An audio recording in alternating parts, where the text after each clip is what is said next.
Berkibarlah bendera negeriku, berkibarlah engkau di dadaku. Pelatihan bela negara ini sesungguhnya akan memberikan semangat, tambahan semangat militansi untuk tetap setia, tetap tegak membangun bangsa, menjaga keutuhan wilayah dan keselamatan negara yang dijiwai oleh kecintaan kita kepada Negara Kesatuan Republik Indonesia untuk menghadapi tantangan-tantangan dan ancaman-ancaman untuk memberikan yang terbaik bagi rakyat Indonesia yang kita cintai.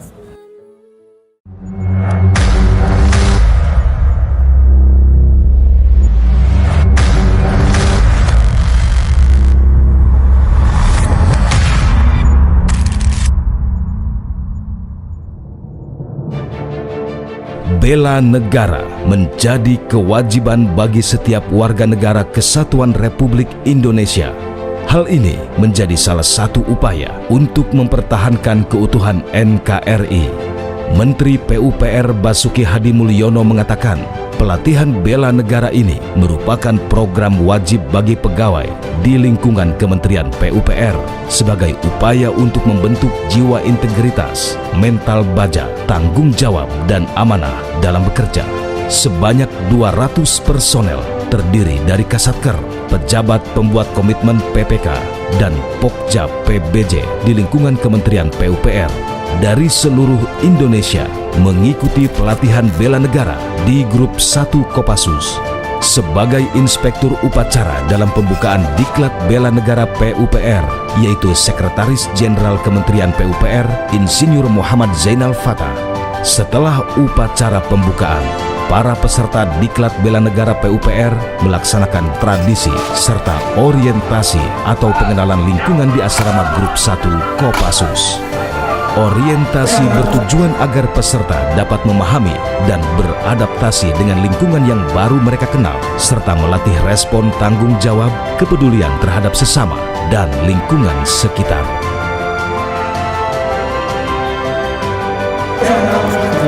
Pembekalan wawasan kebangsaan. Kegiatan ini bertujuan untuk membangkitkan dan memupuk jiwa patriotisme dan nasionalisme para peserta Diklat PUPR. Beberapa materi seperti wawasan kebangsaan, pengetahuan intelijen, proxy war, dan beberapa materi komunikasi diberikan sebagai tambahan pengetahuan bagi para patriot PUPR. Pada pukul 2 dini hari, dilaksanakan pengecekan kesiapsiagaan para peserta Diklat Bela Negara PUPR. Kegiatan ini bertujuan untuk meningkatkan kewaspadaan dan respon terhadap perkembangan situasi yang terjadi. Dalam Diklat Bela Negara ini diberikan juga materi kesehatan lapangan oleh dokter Grup 1, di mana para peserta Diklat diajarkan bagaimana mengatasi kendala atau kecelakaan ringan di lapangan, sehingga diharapkan nantinya para peserta dapat mengatasi hal-hal yang mendadak terjadi ketika di lapangan. Kopassus memiliki berbagai macam bela diri. Salah satunya adalah bela diri Merpati Putih, yang merupakan salah satu bela diri tangan kosong, di mana bela diri ini adalah bela diri kebanggaan prajurit Komando Pasukan Khusus. Bela diri ini dilatihkan agar para peserta Diklat Bela Negara memiliki kesiapan fisik, mental, dan refleks untuk menghadapi segala ancaman, gangguan, hambatan, dan tantangan di dalam melaksanakan tugas. Dalam materi navigasi darat, peserta Diklat Bela Negara PUPR melaksanakan kegiatan menggunakan GPS dan kompas untuk menemukan titik lokasi yang sudah ditentukan. Survival merupakan cara bertahan hidup di alam, di mana kita telah kehabisan bekal pokok atau cadangan makanan, sehingga kita bisa memanfaatkan tumbuhan dan hewan di sekitar kita untuk dimakan. Lempika atau kegiatan lempar pisau dan kapak. Lempika merupakan salah satu keahlian prajurit Kopassus yang diajarkan kepada para peserta latihan agar selalu siap dengan segala jenis senjata untuk mendukung kesiapan menghadapi lawan dengan jarak dekat. Keahlian ini membutuhkan refleks yang cepat serta teknik yang benar sehingga dapat dengan tepat mengenai sasaran. Pada materi pengetahuan senjata ringan, peserta Diklat PUPR dikenalkan berbagai macam senjata laras panjang sebagai pengetahuan beberapa senjata yang dimiliki Kopassus. Materi selanjutnya adalah teknik menggunakan LCR atau Landing Craft Rubber. Dalam materi mendayung ini dibutuhkan kerjasama, rasa saling percaya dan bahu-membahu untuk bisa menjalankan perahu tersebut. Selanjutnya penyeberangan basah yang merupakan teknik sederhana menyeberangi perairan menggunakan tali yang telah dipasang untuk bisa digunakan dalam membantu penyeberangan. Mountaineering adalah sebuah jenis kegiatan alam bebas yang memerlukan peralatan tertentu serta keterampilan atau keahlian yang memadai. Oleh karena resiko yang dihadapi sangat tinggi, titik berat materi ini adalah materi yang menguji ketangkasan dan kecepatan para peserta, serta ketelitian dalam menghadapi setiap halangan dan rintangan. Psikologi terapan merupakan kegiatan yang dilakukan untuk membentuk kekompakan dan kebersamaan dalam tim, dikemas dengan permainan dan hiburan.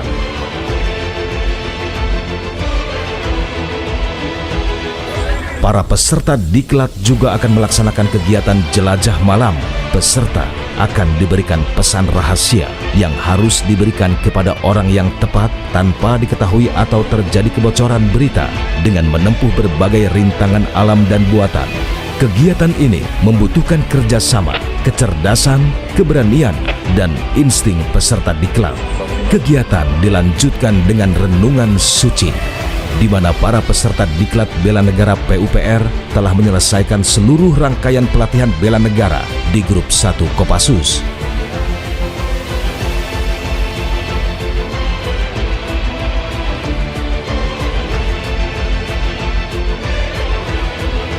Upacara penutupan Diklat Bela Negara PUPR ditutup oleh Bapak Sekretaris Jenderal Kementerian PUPR, Insinyur Muhammad Zainal Fatah. Dalam upacara penutupan ini ditampilkan berbagai macam demo sebagai tolak ukur pencapaian selama kegiatan Diklat Bela Negara PUPR. Beberapa di antaranya adalah demonstrasi pembuatan tenda serbaguna, lempika, penarikan kendaraan taktis, bongkar pasang senjata, aksi K9, pematahan besi dan hebel dalam merpati putih, serta beberapa formasi secara kompak diperagakan oleh para patriot PUPR. Demonstrasi ini mendapat apresiasi yang sangat baik dari Bapak Sekjen PUPR yang juga menyampaikan ungkapan terima kasih kepada Kopassus dan Grup 1 secara khusus atas pelajaran dan pengalaman berharga yang akan diterapkan oleh setiap insan PUPR.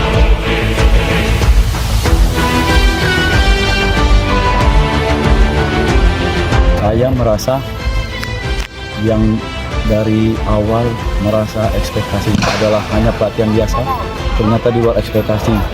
Karena dari awal sudah dididik di mana disiplin, tidak meremehkan hal-hal kecil, bahkan hal-hal sekecil apapun menjadi harus kita perhitungkan, untuk kita selalu perhitungkan dan lebih detailkan, harus diperhatikan. Itu akan membuat kita menjadi disiplin, menjadi menghargai waktu, menghargai apapun yang ada di depan, termasuk toleransi bersama teman-teman, tidak apatis.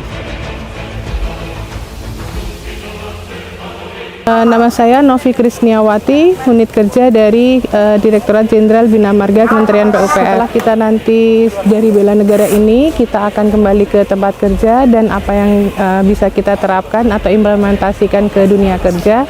Di antaranya adalah pengetahuan tentang kewarganegaraan, cinta tanah air, dan juga kepemimpinan. Juga salah satunya adalah disiplin.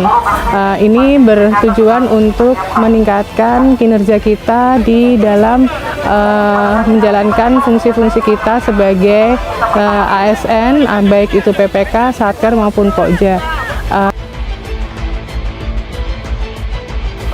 Saya Roli Ekianto dari Balai Pelaksanaan Jalan Nasional Sumatera Barat. Hal pertama adalah kita harus tetap fokus di setiap pekerjaan, menerima perintah dan instruksi secara jelas, habis itu melaksanakan perintah dan instruksi tersebut sampai mencapai output yang diinginkan. membangun jiwa korsa sesama teman-teman di lapangan, baik satu level maupun level di bawah kita, sehingga kekompakan terjalin dan hasil ataupun output yang dicapai akan maksimal. Berkesan karena saya bisa mendapatkan pengalaman-pengalaman di luar pekerjaan saya di Kementerian PUPR, seperti melakukan rafting, melakukan penyeberangan basah, permainan-permainan yang sudah disusun oleh Grup 1 Kopassus. Selain itu, saya juga bisa mendapatkan kegiatan-kegiatan yang bisa memupuk rasa loyalitas, kekompakan, dan sebagai bentuk pertanggungjawaban saya sebagai individu maupun sebagai tim.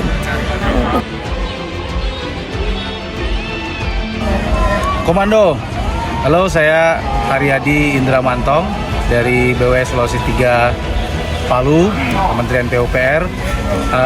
Di Grup 1 Kopassus Serang, Banten ini dalam rangka mengikuti pelatihan bela negara oleh Kementerian PUPR. Selama di sini saya merasakan tentunya pengalaman yang sangat berbeda dari biasanya. Ada excitement juga, tetapi kadang-kadang juga ada rasa kurang nyaman awalnya karena harus beradaptasi dengan lingkungan yang sama sekali berbeda, harus siap di komando setiap saat, dan sebelumnya lebih banyak memberikan perintah, tapi sekarang juga harus tahu bagaimana rasanya diperintah dan harus memenuhi perintah itu dalam waktu yang cepat.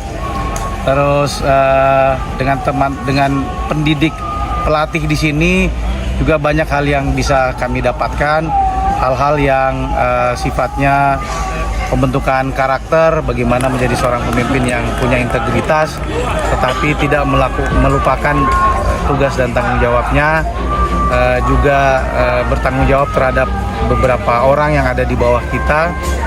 Di sini kita mendapat pengalaman itu dan menyampaikan perintah juga dengan intonasi yang jelas, dengan tujuan yang jelas, sehingga nanti hasilnya juga sesuai yang kita inginkan.